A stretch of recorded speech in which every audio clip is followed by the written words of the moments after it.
여러분 안녕하십니까? 찐한의사 자생한방병원장 이진호입니다. 찐한의사 채널에 정말 오랜만에 나오는 것 같습니다.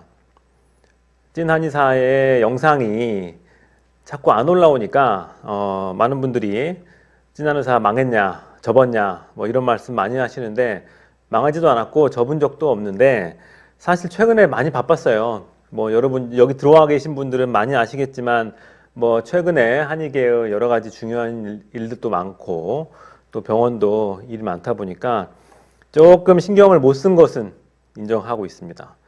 그런데 오늘 이렇게 좋은 기회가 있어서 다시 찐한의사 채널에 서니까, 특히 이제 사상 최초로 라이브로 서게 되니까 굉장히 기분이 좋고 설레는 마음이 있습니다. 특히 이게 공지가 전국 한의과대학에 갔을 거예요. 그래서 들어와 계시는 대부분이 다 저의 한의대 후배님들일 거라는 생각에 그 어느 때보다도 반가운 생각으로 지금 방송을 시작합니다.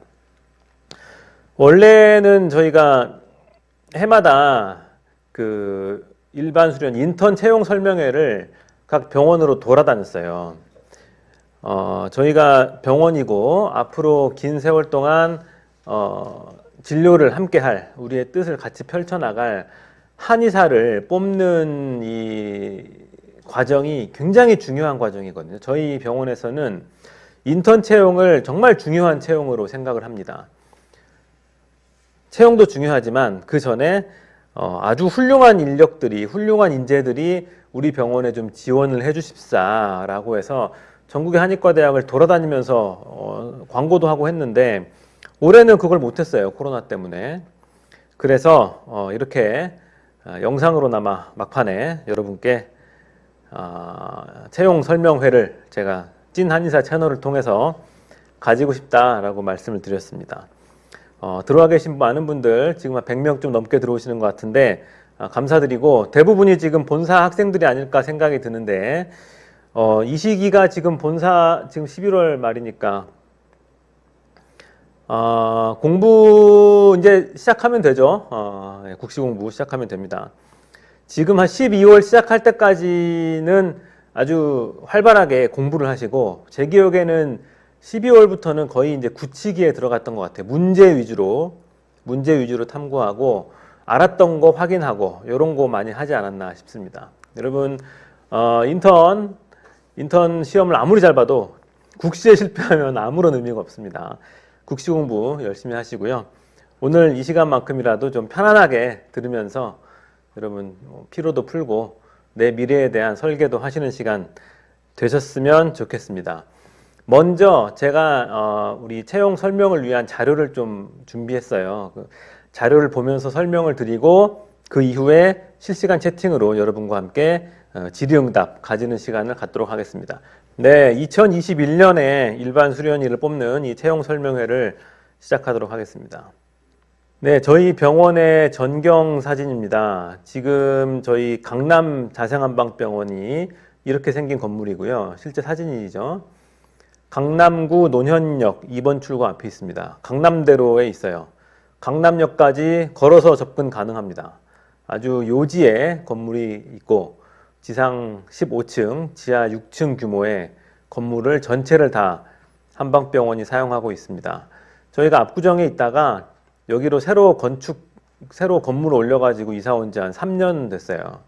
3년 동안 시스템도 많이 안정됐고 이제 정말 잘 돌아가는 병원이 되었고, 또 저희 병원이 또 가는 곳마다 또 그 주변 시장을 또 활성화시키니까 저희 병원 와서 이 논현동 일대가 아주 원래도 활발했지만 아주 더욱 활발해지고 있습니다. 이곳으로 오십시오, 여러분. 실내 전경인데요. 지금 보시면 병원 외래의 모습이 있고, 저희 병원 옥상은 또 이렇게 정원처럼 꾸며놨어요.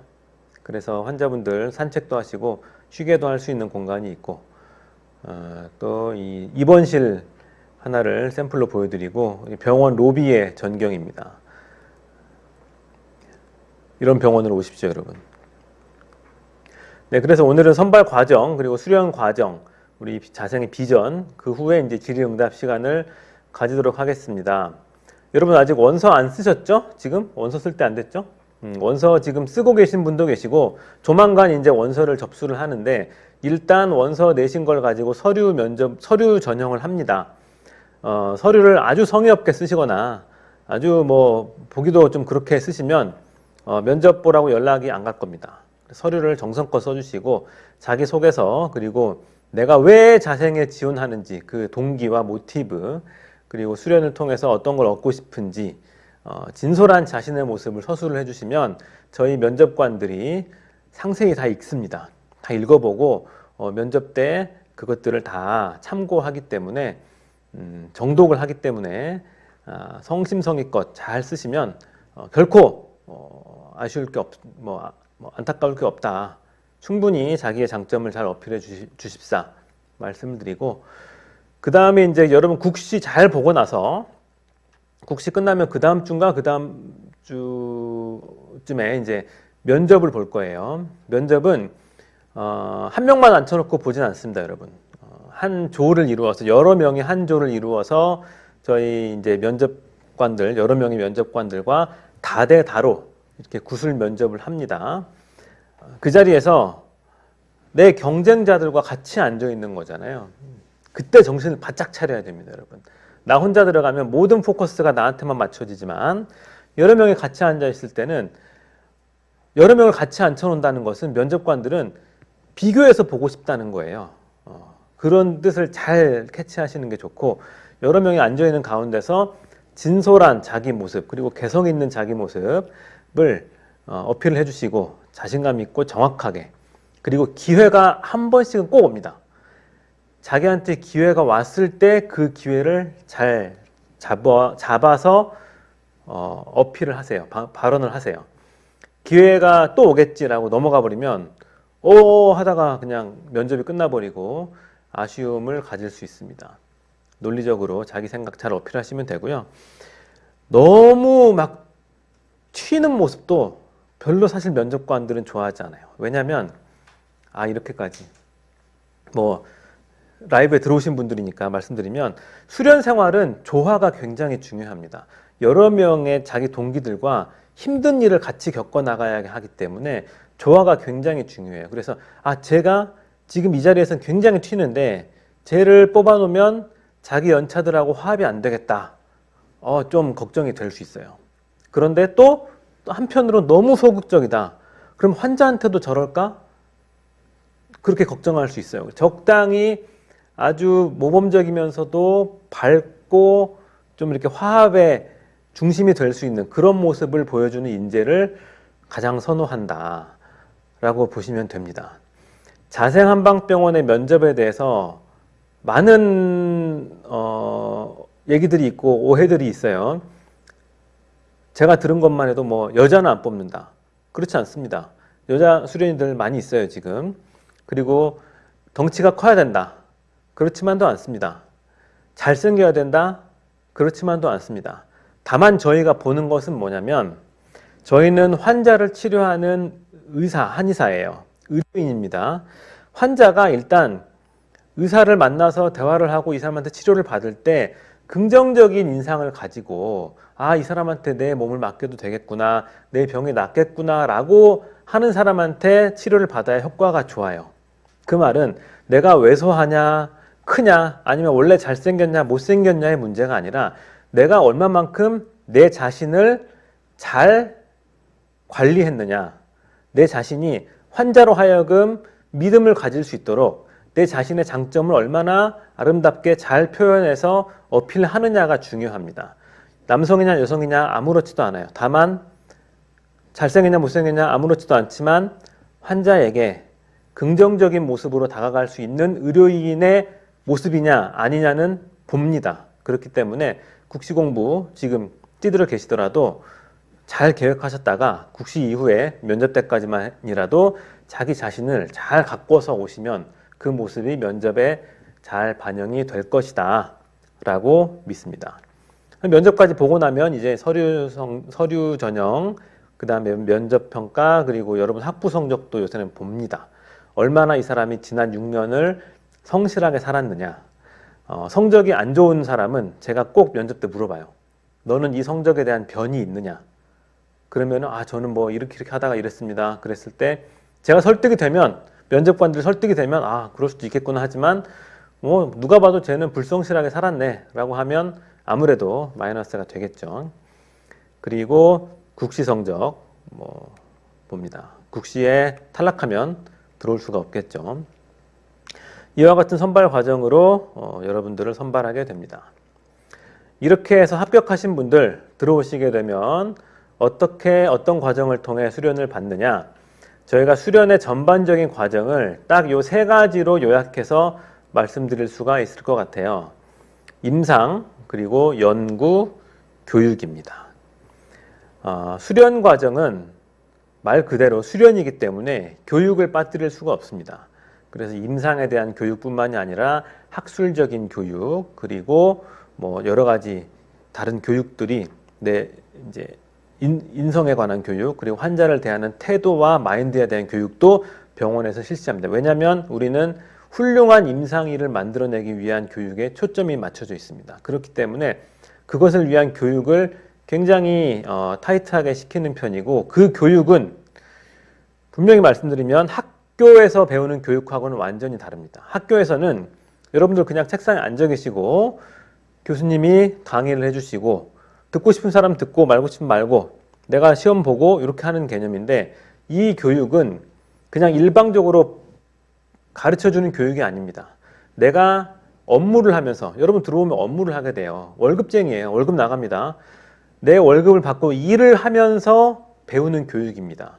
완전히 형태가 달라요. 그래서 누가 억지로 앉혀놓고 가르쳐주는 것도 아니고요.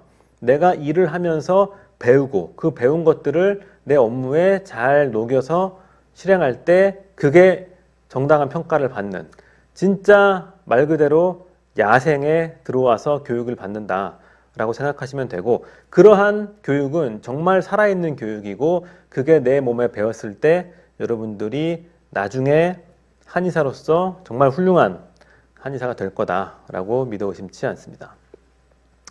일단 이 임상, 연구, 교육 이 세 가지 중에 연구 파트 먼저 좀 설명을 드리면, 저희 자생한방병원은 대학병원은 아니지만 저희가 연구소도 있고 아카데미도 있습니다. 그래서 연구와 이 논문 게재를 굉장히 활발하게 하는 편입니다. 어쩌면 SCI 논문 게재, 임상이나 실험 논문 게재 측면에서는 그 어떤 대학병원보다 활발하게 진행되고 있다라고 자신합니다. 그 중에서 저희 연구진이 수많은 연구를 했지만, 수많은 논문을 발표했지만, 그 중에서 가장 대표적으로는 저희가 그 신바로 한약이라고 해서 척추관절 질환, 퇴행성 척추관절 질환을 치료하는 한약과, 우리 일반적으로 소염 진통제로 가장 많이 쓰이는 세레브렉스는 여러분 아시겠지만, 소염 진통제는 기본적으로 위벽을 깎아내는 부작용이 있습니다. 그래서 오래 장기 복용했을 때는 위장관 부작용이 있어요. 그런데 척추 관절 치료 한약을 복용했을 때 소염 진통 효과는 세레브렉스와 동등하면서도 위장관 부작용은 적었다라는 결론이 나왔습니다. 그냥 이 문장 자체로만 보면 별게 아닐 수도 있지만, 여러분이 60대 70대 돼가지고 노인이라고 생각해 보세요. 퇴행성 관절 있고 허리 퇴행돼 있어요. 아파요.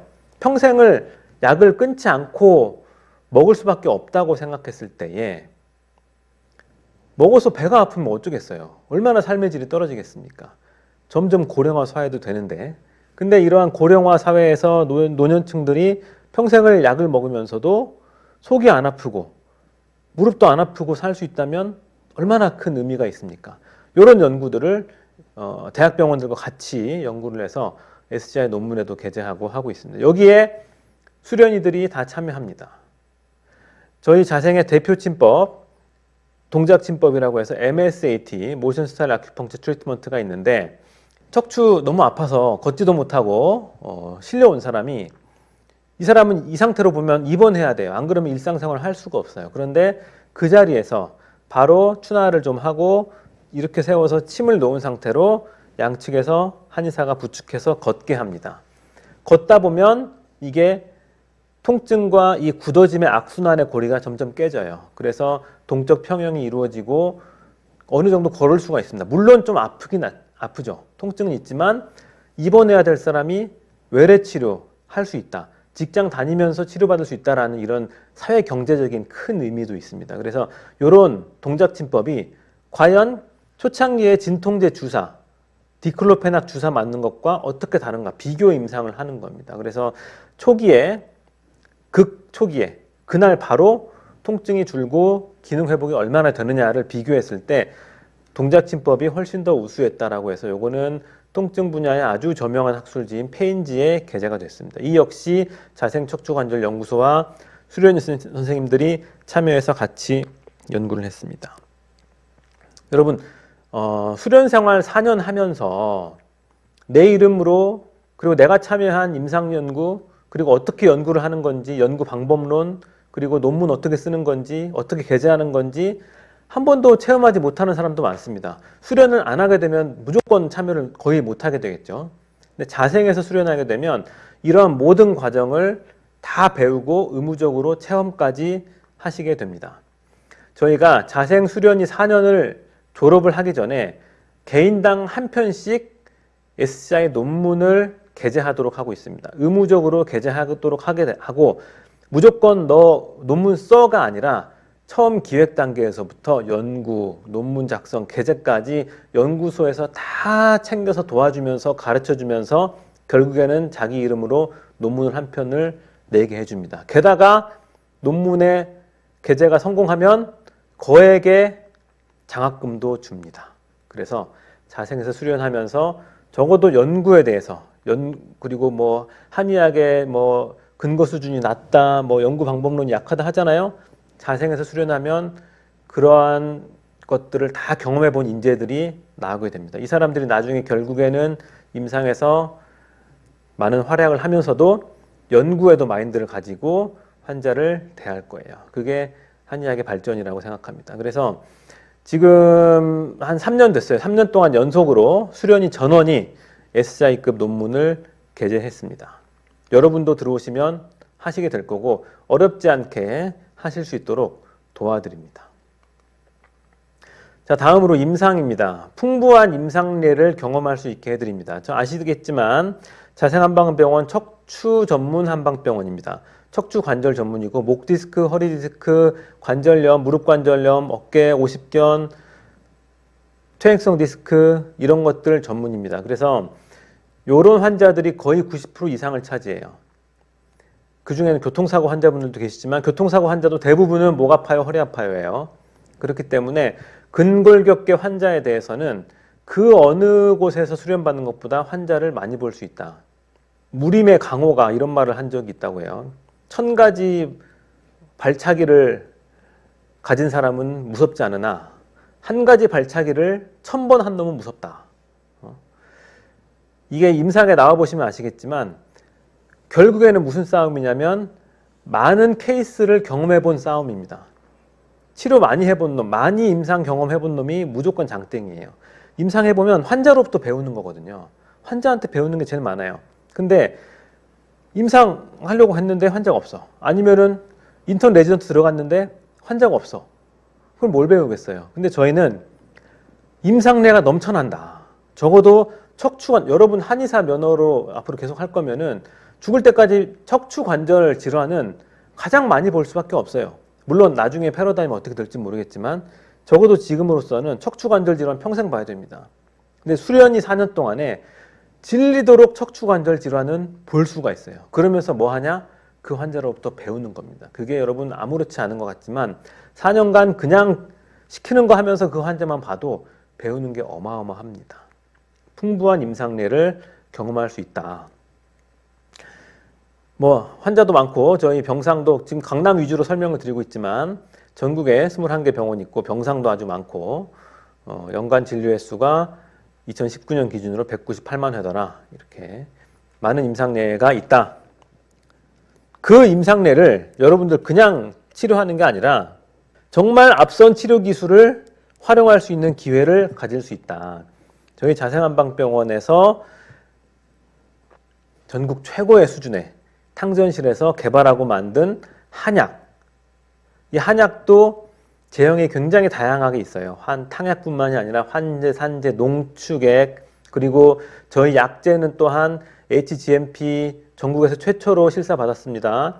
가장 비싸고 좋은 약제를 가지고 아주 양질의 제형으로 만든 한약을 직접 내가 처방해서 환자들한테 쓰면서 그 반응을 볼 수 있다. 자생 아니고서는 할 수가 없는 그런 수련의 기회다. 역시 이런 자생 한약에서 신바로메틴 성분 추출해서 신바로 정이라는 이런 천연물 신약도 나왔지 않습니까? 그래서 이런 앞선 기술을 먼저 선도적으로 써볼 수 있다는 장점이 있습니다. 또 앞서 말씀드린 동작침법 하나부터 열까지 싹 다 가르쳐 드려요. 저희 병원에는 비밀이 없고 비방이 없습니다. 모든 걸 다 가르쳐 드립니다. 직접 사용해 볼 수가 있고, 또 신바로 약침은 저희 탕전실에서 약침을 많이 사용하고 탕전실에서 만든 약침을 많은 한의사들이 처방해서 가져가고 있지만, 이 신바로 약침만큼은 자생한방병원에서만 사용하고 있습니다. 신바로 약침도 종류가 여러 가지예요. 이 신바로 약침을 여러분들이 직접 환자한테 사용하면서 그 효과도 볼 수 있고 경험해 볼 수 있다라는 장점. 그래서 풍부한 임상례를 앞선 치료 기술을 활용해서 해볼 수가 있다라는 장점이 있습니다. 추나 말할 것도 없죠. 추나의 창시자 신주식 회장님께서 계시고 직접 회장님을 통해서 손기술이기 때문에 도제식으로 배울 수가 있다. 이론으로 아무리 봐봤자 그거 알 수가 없어요. 그래서 직접 원장님들이 가르쳐주고 회장님이 만져주고 하는 과정 속에서 아주 선진화된 추나 기술을 배울 수가 있고, 또한 미국의 디오나 카이로프락틱 의사들과 다양한 교류를 할 수가 있다 라고 볼 수 있습니다.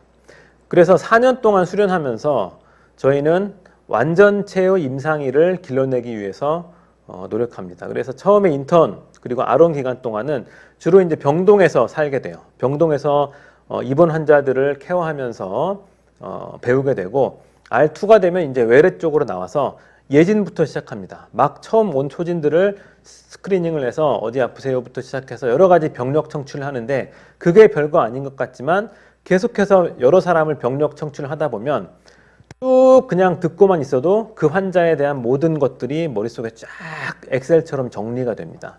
이 예진이 굉장히 무서운 거예요. 나중에 내가 임상으로 나가서 환자의 두서없는 말을 들을 때도 내가 다 정리해가면서 필요한 것들 물어가면서 환자에 대해서 파악을 할 수가 있습니다. 환자 파악 안 되면 치료 못해요. 근데 R2 때 예진하면서 환자 파악하는 게 굉장히 큰 공부가 된다. 저도 많은 공부가 됐었고요. 이제 R3가 되면 이제 본격적으로 외래 진료를 투입되게 됩니다. 그래서 외래에서 외래 환자도 보고, 아니면 병동 환자가 외래에 왔을 때 치료하기도 하고, 또 원장님들의 대진도 하면서 다양한 외래 환자들을 보면서 직접 내가 원장이 됐을 때 환자를 끌고 갈 수 있는 실전을 경험하게 되겠죠. 그래서 임상교육 위주의 수련 과정이 진행된다. 그리고 교육 측면에서도 저희는 그냥 수련병원이니까 의뢰하는 교육, 이런 교육을 좀 더 넘어서 조금 더 체계화된 교육 체계를 마련하려고 노력하고 있습니다. 그래서 자생 메디컬 아카데미라는 이 법인체도 세워서 이 아카데미에서 교육 체계를 조금 더 체계화하고, 또 외국의 의료진과 교류하면서 또 서로 장단점도 배우고 하고 있고요. 다양한 교육 콘텐츠를 만들어서 꼭 치료 술기가 아니더라도 최근 같으면 코비드19에 대한 거라든지 아니면은 여러 가지 것들에 대해서 교육을 다양하게 하고 있습니다. 이러한 자생의 교육 체계는 ACCM이라고 해서 미국의 평생의학교육인증원의 보수교육기관으로 인증을 받았어요. 우리끼리 그냥 교육하고 마는 게 아니라 체계화된 교육기관으로서 미국에서도 인정을 해줬고, 이렇게 인정을 받으면 우리 병원에서는 여러분들 뿐만이 아니라 미국의 의사들, MD들, DO들도 우리 병원에서 온라인, 오프라인 등으로 같이 교육을 받는다. 그래서 교육 시스템을 조금 더 체계화시키려고 노력하고 있다. 역시 또 자체적으로 국제학술대회도 열어서 여러분 다양한 국제 경험 쌓을 수 있게 해드립니다. 해외 의과대학에서 많이 오기도 하고 우리가 가기도 해요. 또 우리 회장님이나 원장님들 해외 출장도 많고 한데, 그때 대부분 수련의 선생님들이 같이 따라갑니다. 따라가서 옆에서 진료 서브도 하고 또 같이 해외 문물도 배우고 하면서 다양한 해외 경험을 할 수 있다는 것도 자생 수련의 굉장히 큰 메리트 중에 하나입니다. 여러분 척추신경 추나학회, 추나학을 가르치는 가장 큰 학회죠. 가장 원조 학회고 거기에 추나 수료를 받으려면 추나의학 아카데미를 들어가야 됩니다. 그런데 대부분의 사람들은 이 추나 학회를 가서 교육을 받든지 아니면 각 지부에서 단위에서 추나 교육을 받는데 저희는 자생 지부가 따로 있어요. 독립적으로. 그래서 어디 가지 않아도 자생 수련하면서 야간에라든지 이렇게 병원 안에서 추나의학 아카데미를 수료할 수 있다. 이것도 하나의 물리적으로도 큰 장점이 될 수 있고 특히 추나학회뿐만이 아니라 자생의 추나, 신준식 회장님의 추나를 같이 접목해서 배울 수 있다라는 측면에서 추나를 배우는데도 아주 좋은 기관이다라고 볼 수가 있겠습니다. 뭐 대강의 교육 일정인데 이건 계속 변하는 거니까 대강 좀 보세요. 월요일 날 또 자생치료법 아침에 배우고 화요일 날은 또 과별로 스터디가 있고요. 수요일 날은 추나학회 강의가 있고 또 논문 스터디, 의료진 컨퍼런스 많습니다.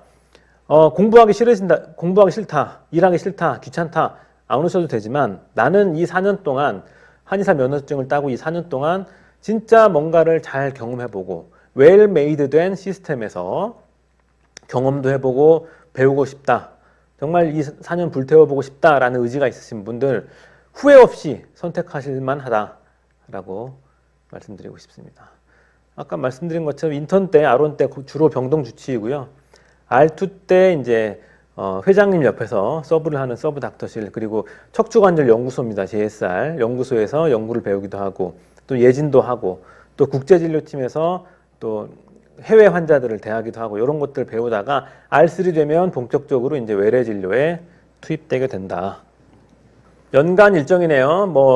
여러분 합격하시면 2월쯤에 보통 입사하죠?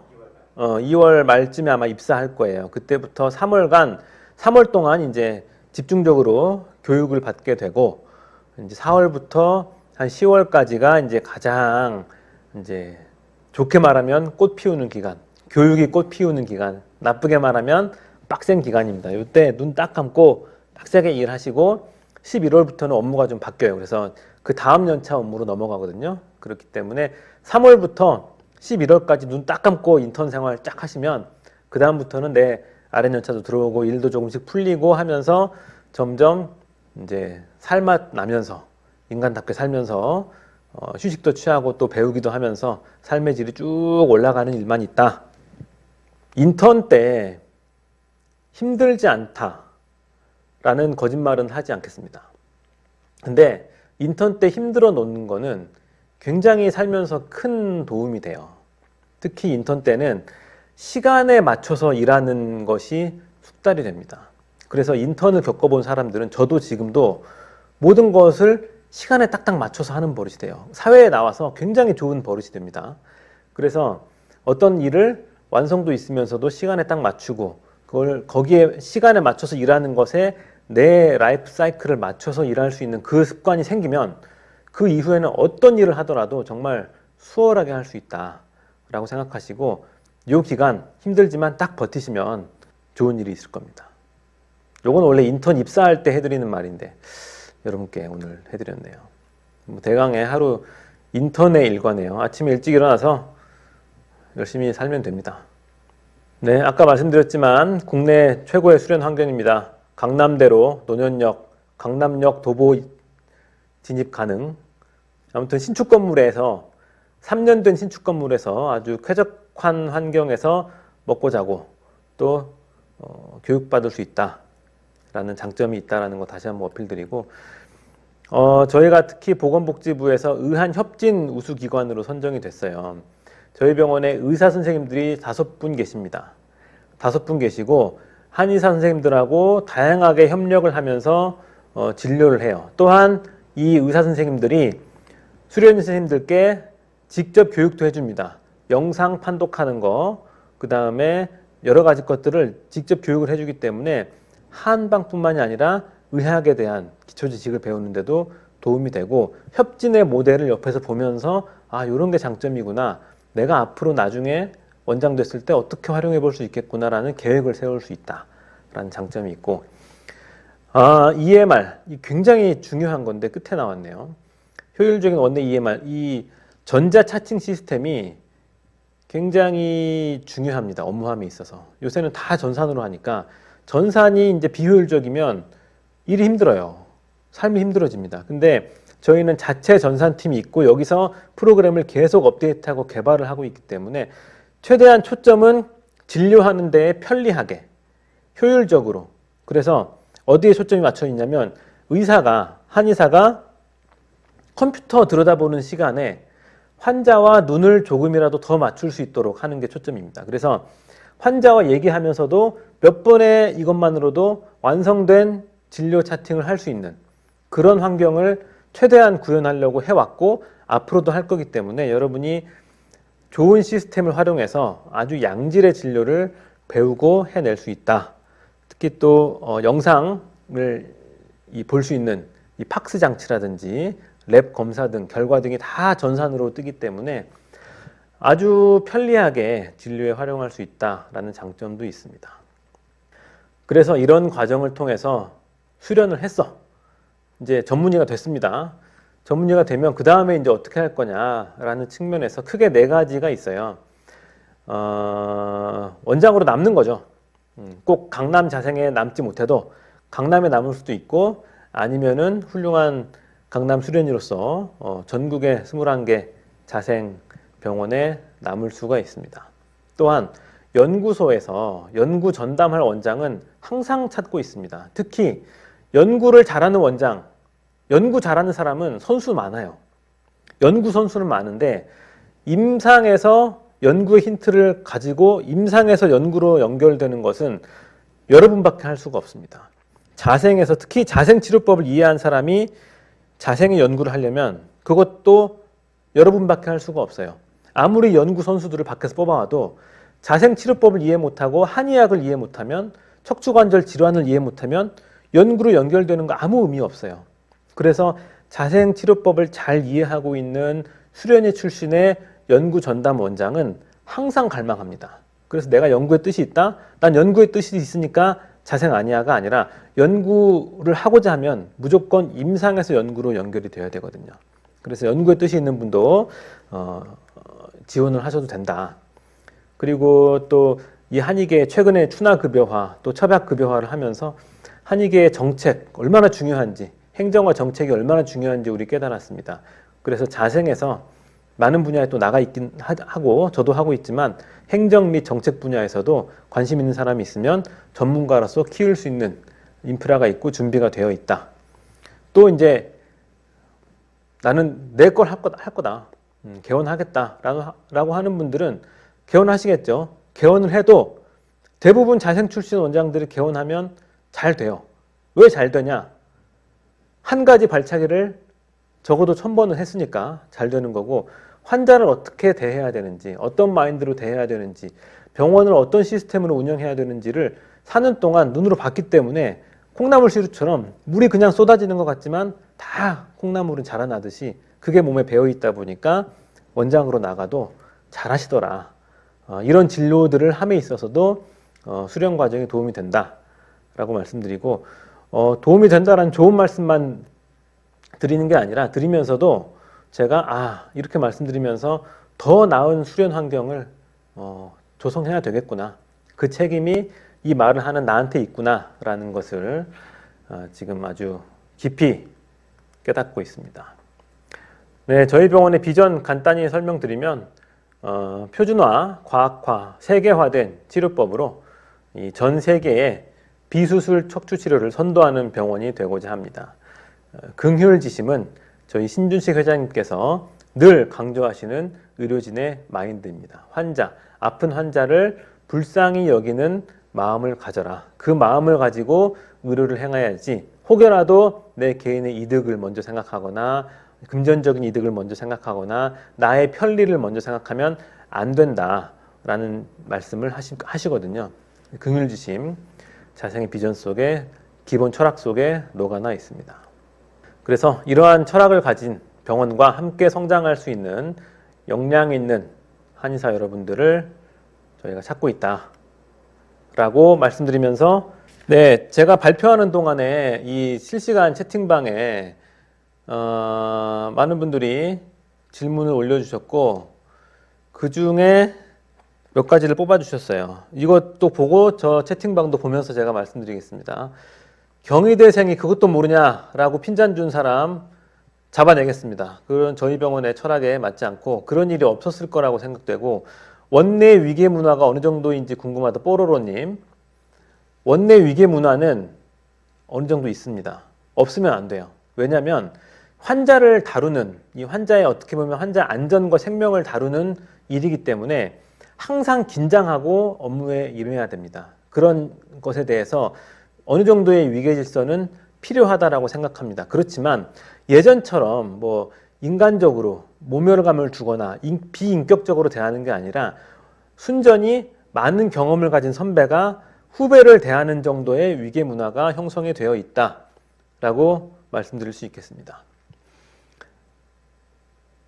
자, 보면은 알파카님, 자기소개서 분량이 정해져 있지 않다. 혹시 너무 많거나 적으면 감점이 되느냐? 자기소개서 분량을 가지고 감점을 주거나 한 적은 한 번도 없습니다. 다만 장난식으로 쓴 것에 대해서 문제를 삼은 적은 있습니다. 그래서 진지하게 내 자신을 표현한다면 분량은 크게 문제가 안 된다. 그렇지만 너무 적은 양이 혹여라도 성의가 없다라고 오해되지 않게끔만 잘 신경 써주시면 되겠습니다. 학부 성적은 본과 성적만 따로 보진 않습니다. 예과 성적, 본과 성적이 같이 올라오기 때문에 아무래도 같이 보게 되겠죠. 근데 사람에 따라서는 그래 뭐 예과야 뭐 저도 그랬으니까 예과야 뭐 이렇게 생각하는 사람도 있을 수 있어요. 매해 인턴이 많이 나간다고 들었는데 나가는 사람 숫자도 고려해서 뽑나요? 나가는 사람을 고려해서 뽑지는 않습니다. 왜냐하면 나가게 되면, 물론 안 나가면 좋겠지만 나가게 되면 레지던트 때 또 지원자가 있을 수가 있기 때문에 나가는 사람 고려해서 더 많이 뽑아놓지는 않습니다. 그리고 인턴을 저희가 만약에 10명 뽑는다. 진심으로 그 10명이 아무도 안 나가고 끝까지 갔으면 좋겠습니다. 그러니까 몇 명 나가겠지? 라고 생각하고 뽑지는 않습니다. 입사 시에 나이도 중요한가요? 나이가 어떤 면에서 의미가 있냐면, 나이가 많다? 넌 나이가 많으니까 안 뽑아. 이런 개념은 아닙니다. 다만 말씀드렸듯이 저희가 한 연차 단위로 움직이기 때문에 연차끼리의 화합이 잘 될 것이냐, 그리고 연차 간에 어느 정도 위계가 있는데 이 위계를 잘 감당하고 수용할 수 있는 사람이냐 라는 것을 봅니다. 인턴인데 R3보다 나이가 많은 사람이 들어왔어요. 들어온 사람도 있습니다. 그 사례가 많아요. 지금 의국장도 나이가 좀 있는 상태에서 들어왔어요. 그렇지만 나이가 많다고 뽑거나 안 뽑거나 한 게 아니라 이 사람의 태도가, 이 사람의 마인드가 나보다 나이 어리지만 경험이 많은 윗년차를 어떻게 대할 수 있는 마인드가 되어 있느냐, 애티튜드가 되어 있느냐를 본 겁니다. 그렇기 때문에 나이는 그런 면에서 의미가 있다. 태도가 중요하다. 마인드가 중요하다. 4년 동안 관절질환, 척추관절질환 본다고 하셨는데 한방 재활의학과 레지던트가 됐을 때만 그러냐? 정말 중요한 말씀을 하셨습니다. 저희 병원은 전문 수련병원이기 때문에 5개 과가 다 있지만 이 5개 과가 모두 다 척추관절 질환을 나눠서 봅니다. 내과 원장도, 내과 수련의도, 부인과 원장, 부인과 수련의도, 신경정신과 수련의도 척추관절 질환을 재활과나 침구과 다르지 않게 다 봅니다. 그러면서도 신경정신과 원장은 신경정신과에서는 만성 통증 질환의 우울증이라든지 이런 걸 본다든지, 아니면은 뭐 부인 질환과 연동해서 본다든지, 아니면은 통증 질환에서 뭐 장부의 기능을 같이 내과에서 본다든지, 이런 식으로 각 과의 특징에 맞게 척추 관절 질환에 접근하는 면은 있을지 몰라도 과마다 특정 과의 척추 관절 질환 환자가 집중된다. 절대 그렇지 않습니다. 그래서 사실 저보고 지금 다시 저는 재활학과지만 다시 레지던트를 한다면 재활과나 침구과가 아닌 과에서 어차피 척추 관절 질환을 보니까 좀 접목시켜서 한의학의 이 정수를 좀 더 배워봤으면 좋았을 것 같다라는 생각도 사실 들긴 해요. 열무님, 학부 성적 몇 퍼센트 반영되는지 이게 퍼센트가 있어요. 학부 성적 얼마, 뭐 얼마 이렇게 해서. 근데 학부 성적이 이게 그냥 그 숫자 자체로 들어가지 않습니다. 이 계단식으로 들어가기 때문에 그리고 평균 점수는 몇 점인지 이게 제 개인적인 경험을 말씀드리면 뭐 이건 객관적인 적은 아닙니다. 근데 저는 면접 볼 때 성적표 쫙 봐서 뭐 3점 후반대, 3점 초반대다. 아니면 뭐 2점 후반도 있더라고요. 그러면 이제 물어보죠. 왜 그랬니? 뭐 어떤 변이 있니? 라고 물어보죠. 그래서 근데 꼭 뭐 4.4, 4.3 이런 걸 요구하는 것은 아닙니다. 적당히 인간관계도 맺으면서 학교 생활하고 시험 때 공부도 어느 정도 성실하게 했구나 라는 정도의 느낌만 오면 돼요. 학생회나 졸준이 경력 시 유의미한 스펙이 되나요? 글쎄요. 학생회나 졸준이를 했다고 해서 그 사람이 왜 학생회장이 됐을까? 왜 졸준이장이 됐을까를 보긴 하죠. 면접 때. 그래서 저런 태도 때문에 저런 리더십 때문에 학생회장이 됐었겠구나. 그러한 면이 우리 병원에서 어떻게 쓰일까라는 거를 보긴 하죠. 그렇기 때문에 경력이 무조건 유리하다라고 보진 않지만 경력이 있으면 어떤 면으로 그게 됐을까라는 것을 유의 깊게 관찰을 할 수는 있겠다라고 말씀드릴 수 있습니다. 자생은 브랜치 병원이 많은데 강남 본원은 원내 턴 보호가 확실히 되나요? 대충 어떤 느낌인지는 알겠는데요. 강남이 본원이기 때문에 못 남을 사람 분원으로 책임져 준다거나 뭐 이런 건 절대 없습니다. 절대 없고 강남은 그냥 강남에서 알아서 하고 강남 내에서 턴이 되는 거지 강남이 본원이기 때문에 분원과의 관계에서 프리미엄이 있다? 이거는 절대 없습니다. 그냥 강남에 쓰겠다 그럼 강남만 보고 오세요. 자생에서 내과나 부인과 등 근골격계 질환이 아닌 환자 비율은 얼마나 되나요? 이게 결국엔 주상병이냐 부상병이냐의 문제인데 주상병으로만 따지면 근골격계 질환이 90% 이상이겠지. 그런데 거기에 이제 과마다 이 환자를 진찰하다 보면 부상병이 따라붙게 돼 있어요. 뭐 갱년기라든지 뭐 장부 질환이라든지 뭐 신허 뭐 이런 것들 붙게 되면 의외로 꽤 많은 환자분들이 저희가 한의학으로 치료하기 때문에 근골격계 환자 뭐 근육통만 있는 건 아니잖아요. 그 사람의 소인이 결국에는 근육통으로 발전하는 거고 관절통으로 발전하는 거니까 그런 측면에서 접근했을 때는 과의 특성을 잘 살리려고 본다면 얼마든지 환자가 있다. 진짜 얼굴 보고 뽑나요? 말씀드렸죠. 얼굴 보고 뽑지는 않지만 환자에게 좋은 인상을 줄 것이냐 환자에게 포지티브한 인상을 줄 것이냐는 본다라고 분명히 말씀드렸습니다. 자기 관리의 문제다. 남자는 공보일을 마치고 지원하면 점수 차감 요인이 되나요? 졸업하자마자 바로 가는 게 좋다고 들어서요. 이게 이제 장단점이 있는데요. 공보일을 마치고 지원하면 좋은 점이 있어요. 저희 병원에. 왜냐하면 이 사람을 4년간 저희가 어쨌든 키우잖아요. 공보일을 마치고 오면. 그래서 바로 연결해서 쭉 갈 수 있는 장점이 이 사람한테도 있고 병원에게도 있다. 그런데 공부를 마치고 왔으면 나이가 좀 있을 거 아니에요. 그 측면에서는 이 나이를 이 사람이 우리 연차 내에서 극복할 수 있는 태도냐의 문제는 따로 또 본다 라고 생각하시면 됩니다. 남자의 경우 체격을 본다. 이것도 말씀드렸죠. 체격과 첫인상, 환자에게 긍정적인 인상을 줄 수 있는 자기관리를 했냐의 문제다. 인턴 마치고 과는 성적별로 정해지나요? 성적별로 정해집니다. 이 성적은 비단 필기시험뿐만이 아니라 인턴 기간 동안의 수련 성적, 환자에게 대하는 태도, 그리고 병원 내에서의 활동, 애티튜드 이런 것들이 종합적으로 내려져서 각 과의 과장님들이 논의해서 결정합니다. 연차별 연봉을 정확하게 알 수 있을까요? R1 연봉이 4천이라고 합니다.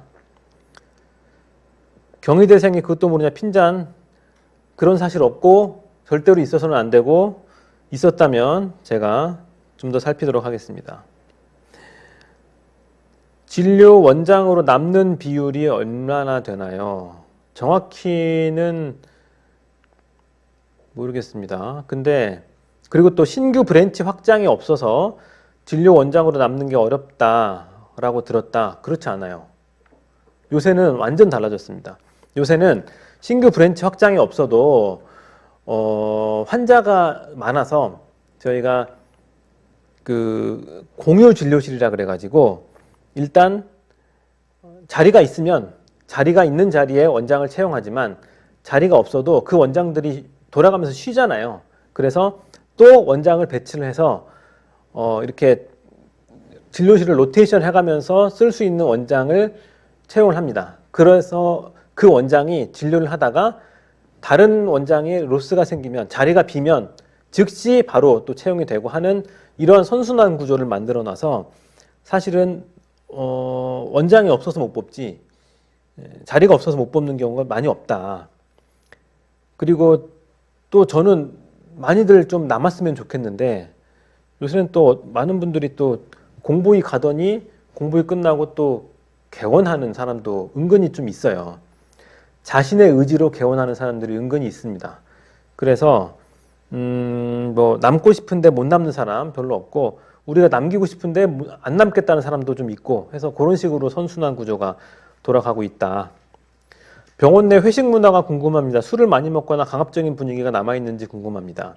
술은 자유입니다. 요새는 전혀 그런 건 없어요.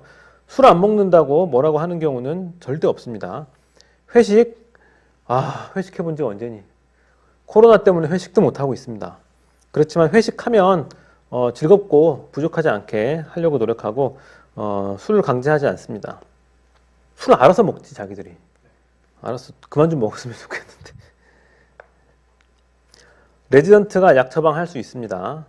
다만 원장님과 상의해서 할 수가 있고 또 원장님들은 병동약 같은 거는 자유롭게 바꾸도록 하는 원장님도 계시고 자유롭게 쓸 수가 있습니다. 원내 유계문화 설명드렸고 입사 시에 평판이 절대적으로 중요한지 아무래도 여러분들의 선배가 저희 병원에 또 포진되어 있지 않습니까? 그러면 얘기를 듣긴 듣죠. 듣긴 듣는데 그냥 들을 뿐이지 사실은 우리도 선수들인데 면접 딱 보면 답 나와요. 그래서 그 평판이 의미가 있는 평판인지 아니면은 의미가 없는 평판인지 답 나옵니다. 그래서 평판이 없을 수는 없겠지만 없다면 거짓말이지만 면접 현장에서 주로 뽑는다 라고 볼 수 있습니다. 인스타 팔로우 수 많은 게 도움이 되나요? 인스타 팔로우 많은 사람 많다고 뽑아본 적 없습니다. 군필의 경우 지원시 메리트가 있는 아까 그 설명으로 가름하고요. 경희대 출신들은 안 뽑는다. 절대 그렇지 않습니다. 경희대 굉장히 많이 뽑고 있어요 지금. 경희대라고 많이 뽑고 경희대 아니라고 안 뽑고 그런 게 저희는 절대 없습니다. 저도 학부는 경희대 출신이 아니에요. 자생의 해외 병원은 어떻게 운영되고 있나? 저희가 미국에 브랜치가 있습니다.